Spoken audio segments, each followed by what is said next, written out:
अस्सलाम वालेकुम व्यूअर्स, सो फार की लास्ट वीडियो में मैंने आपको बैटरी के कंप्लीट कनेक्शंस और सेटिंग्स के बारे में बताया। अब हम आपको बताने वाली हैं इसकी एसी कनेक्शंस की, आप किस तरह से रेगुलर स्मार्ट लोड को आपस में यूटिलाइज़ कर सकते हैं। इसके साथ साथ आप जनरेटर की पोर्ट को किस तरह से मैक्सिमम यूटिलाइज़ कर सकते हैं। अगर आप जनरेटर अपने सिस्टम के साथ कनेक्ट करना चाहते हैं तो वो किस तरह से कनेक्ट हो पाता है।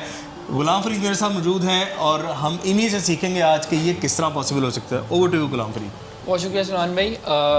जिस तरह के आप यहाँ पर इन्वर्टर पर देख सकते हैं, हमारे पास 3 पोर्ट्स अवेलेबल हैं। ये हमारे पास ग्रिड पोर्ट है जिस पर हमने इनपुट की हुई है ग्रिड की, ये हमारे पास बैकअप पोर्ट है और ये हमारे पास जनरेटर पोर्ट है। ग्रिड पोर्ट जो है हम इसको इस्तेमाल करते हैं ग्रिड की इनपुट के लिए, और यहाँ पर कुछ ऐसी साइट्स जहाँ पर ग्रिड अवेलेबल नहीं है, उनके पास जनरेटर है, तो हम यहाँ पर जनरेटर की इनपुट भी कर सकते हैं। और ये हमारी बैकअप पोर्ट है। बैकअप पोर्ट हम इस्तेमाल करते हैं हमारा जो घर का नॉर्मल लोड होता है, जिसमें हमारे लाइट, फैंस, वाईफाई राउटर और जो मेजर लोड जो कि हम चाहते हैं कि हमारा ये किसी भी हाल में बंद ना हो, तो वो हम बैकअप पोर्ट पर इस्तेमाल करेंगे। बैकअप पोर्ट को इस्तेमाल करके हम उस लोड को यूटिलाइज़ कर सकते हैं। और ये है जनरेटर पोर्ट। बेसिकली इस पोर्ट पर हम जनरेटर भी लगा सकते हैं और यहाँ से हम अपना स्मार्ट लोड, जिसे हम हैवी लोड कहते हैं, हम वो भी यहाँ से यूटिलाइज़ कर सकते हैं। अब जनरेटर पोर्ट पर आप जनरेटर की इंस्टॉलेशन करें या आप उससे स्मार्ट लोड की आउटपुट लें, इट्स अप टू यू।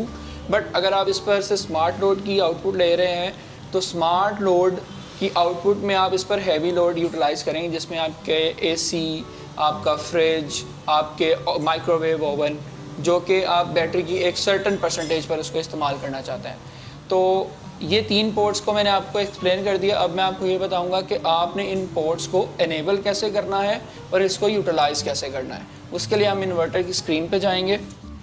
आप यहाँ पर सबसे पहले जाएंगे 5 नंबर पे हमारे पास सेटिंग आती है सिस्टम सेटिंग्स में, आप एंटर होंगे और 4 नंबर पे हमारे पास आता है डिवाइस पोर्ट मैनेजमेंट।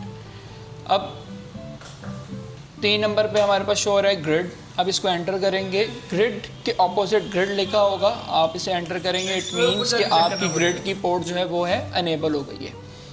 उसके बाद आपके पास आती है बैकअप की पोर्ट, आप उसे एंटर करेंगे। यहाँ पर मेरे पास अनेबल डिसेबल की ऑप्शन है, तो मैं इसे अनेबल पर सेट करके इसको सक्सेस करूँगा तो मेरे पास बैकअप की पोर्ट पे 230 वोल्टेजेस शो हो जाएंगे और मैं वहाँ से अपना घर का जो नॉर्मल लोड है वो यूटिलाइज़ कर लूँगा।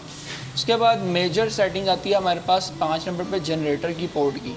अभी चूँकि मैंने इसको सेट किया हुआ है स्मार्ट लोड पे और उसका मोड है स्मार्ट मोड। मैक्सिमम जो स्टार्टअप पावर है जो कि मैं इस पोर्ट से ले सकता हूँ वो है 3 किलोवाट। स्टार्ट एसओसी मेरे पास है कि मेरी बैटरी पे अगर मैंने इसको इस्तेमाल करना है तो मेरी बैटरी जब 80% पे हो तब ये मेरे इस हैवी लोड को जनरेटर की पोर्ट से ऑन करे, पर स्टॉप कितने एसओसी पर करें, 60% एसओसी पर। अगर आपने इसको डिसेबल करना है तो आप इसको सिंपली डिसेबल कर सकते हैं। अगर आपने यहाँ पर जनरेटर लगाना है तो जनरेटर को यहाँ पर जनरेटर सेट करके आप सेट कर सकते हैं। बट चूँकि अल्टीमेटली हमने इस पर स्मार्ट लोड यूटिलाइज़ करना है तो मैं इसकी सेटिंग्स करके इसको सेव कर दूँगा। तो मेजरली हमारे पास पता चल गया कि हमने इन तीनों पोर्ट्स को किस तरह से सेट करना है और यहाँ से किस तरह से इसको यूटिलाइज़ करना है। सेट करने के बाद आपको यहाँ पर नज़र आ रहा होगा इन्वर्टर की स्क्रीन पे कि ये जो आपको आइकन शो कर रहा है ये आपका नॉर्मल लोड है और ये आइकन जो है ये आपका स्मार्ट लोड है। व्यूअर्स, मैं उम्मीद करता हूं कि आज की इस सेटिंग से आपको काफ़ी ज़्यादा फ़ायदा हासिल हुआ होगा, क्योंकि आप जब अपने जनरेटर्स को किस तरह से कनेक्ट करना है और आपने कितने % पे जो अपने बैटरी को डिस्कनेक्ट करवा कर स्मार्ट लोड और रेगुलर लोड दोनों की जो है वो आप अपनी ऑप्शन और फिजिबिलिटी बना सकते हैं। अगली वीडियो में हम आपको बताने वाले हैं टाइम ऑफ यूज़ फंक्शन के बारे में, जो आपके लिए बहुत हेल्पफुल होगा। आप अपने पीक आवर्स जो है वो सारे जो है वो एक हाइब्रिड ऑफ ग्रिड मोड पे चला सकते हैं और अपने पीक आवर्स की जो एक्सटेंसिव बिल्स हैं उनको बचा सकते हैं। Stay tuned.